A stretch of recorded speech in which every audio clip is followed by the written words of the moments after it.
1982 രക്തസാക്ഷി കുഞ്ഞാലിയുടെ മരണത്തിന് ശേഷം ഇടതുപക്ഷത്തിന് നഷ്ടപ്പെട്ട നിലമ്പൂർ മണ്ഡലം 82 തിരിച്ചു പിടിച്ചത് കോടത്തുമ്പിൽ മത്സരിച്ച ടി.കെ. ഹംസയായിരുന്നു. ആ മത്സരം ഒരു രാഷ്ട്രീയ വഞ്ചനക്കെതിരായിട്ടുള്ള പോരാട്ടമായിരുന്നു. അതിൻ്റെ ചരിത്രമൊന്നും ഞാനിപ്പോൾ വിശദീകരിക്കുന്നില്ല. ഇടതുപക്ഷ മുന്നണിയുടെ പിന്തുണയോടുകൂടി 19,500 വോട്ടിന് ഭൂരിപക്ഷത്തിന് ജയിച്ച ആര്യാടൻ മുഹമ്മദ് ഇടതുപക്ഷത്തിന് നായനാർ ഗവൺമെൻറ്റിലെ മന്ത്രിയായിരുന്നു. ഇന്ദിരാഗാന്ധി തിരിച്ചു വരുന്നു എന്ന് കണ്ടപ്പോൾ ആ ഇടതുപക്ഷത്തിനെ കുത്തിക്കീറി നായനാർ ഗവൺമെൻറ് പൊളിച്ച് വാല് മാറി തിരിച്ചു വന്ന വഞ്ചന, അതായിരുന്നു ആര്യാടൻ്റെ വഞ്ചന. ആ വഞ്ചനയുടെ കൂട്ടത്തിൽ നമുക്കും ഒരു കുത്ത്, അത് രണ്ടും വന്നപ്പോഴാണ് ഞാനത് ഏറ്റെടുക്കാൻ തീരുമാനിച്ചത്. അന്ന് വളരെ ധീരമായ പോരാട്ടമാണ് നിലമ്പൂരിൽ കാഴ്ചവെച്ചത്. അതൊരിക്കലും മറക്കാൻ സാധ്യമല്ല. അതുപോലെ ഒരു വഞ്ചന ഈ തെരഞ്ഞെടുപ്പിലുമുണ്ട്. എന്തിനാ ഈ തെരഞ്ഞെടുപ്പ് വന്നത്? 5 കൊല്ലത്തേക്കല്ലേ അൻവറിനെ തിരഞ്ഞെടുത്തിരുന്നത്? ആര് പറഞ്ഞു രാജിവെക്കാൻ? എന്തിനാണ് രാജിവെച്ചത്?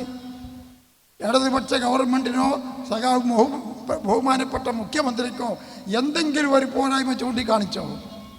വികസനം നടന്നില്ല എന്ന് പറഞ്ഞോ? ക്ഷേമ പെൻഷൻ കൊടുത്തില്ല എന്ന് പറഞ്ഞോ? വീടുകൾ ഇല്ലാത്തവർക്ക് വീട് കൊടുത്തേ പോരാന്ന് പറഞ്ഞോ? അതുപോലെ പട്ടയം കൊടുക്കുന്നതിന് എന്തെങ്കിലും ബുദ്ധിമുട്ടാക്കി എന്ന് പറഞ്ഞു? ഒന്നുമില്ല. ആകെ അദ്ദേഹം പറഞ്ഞത് എന്താണ്? ഇവിടെ വിമാനത്താവളത്തിലൂടെ സ്വർണ്ണക്കടത്ത് കള്ളക്കടത്ത് വരുമ്പോൾ അവരല്ല പിടിക്കുന്നത്, കൊണ്ടോട്ടിയിലെ പോലീസാണ്. പോലീസ് എന്തിനാണ് പിടിക്കുന്നത്? പിടിക്കാൻ പാടില്ല എന്നാണ്. പോലീസ് പിടിക്കാതിരുന്നാൽ വിമാനത്താവളത്തിൽ നിന്ന് രക്ഷപ്പെട്ടു വരുന്ന കള്ളസ്വർണം പോലീസിൽ നിന്നും രക്ഷപ്പെട്ടാൽ എങ്ങോട്ടാ പോവുക എന്നുള്ളതാണ് പ്രശ്നം. ആ വഞ്ചന മനസ്സിലായില്ലേ? അത് ഞാനിപ്പോൾ വിശദീകരിക്കുന്നില്ല. അതല്ലാത്ത ഒരു കുറ്റവും ഗവൺമെൻറ് ഇടതുപക്ഷ മുന്നണിക്കോ ഗവൺമെൻറ്റിനോ എതിരായി പറഞ്ഞില്ല. കുത്തിക്കീറി പൊളിച്ചത് ഗൂഢാലോചനയായിരുന്നു. അതിൻ്റെ കൂട്ടുകമ്പനിക്കാരാണ് ഇപ്പോൾ തമ്മിലടിച്ച് കത്തിക്കുത്തായിട്ട് നടക്കുന്നത്. അതിനെതിരായിട്ടുള്ള ഒരു പോരാട്ടത്തിൽ അതിശക്തമായ മുന്നേറ്റം നടത്താൻ നിങ്ങൾ മുന്നോട്ട് വരും എന്നാണ് എൻ്റെ പ്രതീക്ഷ. ആ കോടത്തിൽ നിന്നിട്ട് വോട്ടെണ്ണിയപ്പോൾ 1800 വോട്ടിനാണ് ജയിച്ചത്. എങ്ങനെ? 19,500 വോട്ട് മറികടന്നിട്ട് 1800 വോട്ടിന് ജയിച്ചു. ആ വിജയത്തിൻ്റെ രണ്ടാമത്തെ വിജയമാണ് എൻ്റെ സുഹൃത്ത്, എൻ്റെ മോൻ, എൻ്റെ മകനാണ്.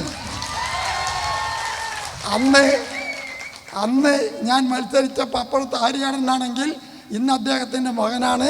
ഇപ്പം അതിനെ എതിർക്കുന്നത് എൻ്റെ മകനാണ്.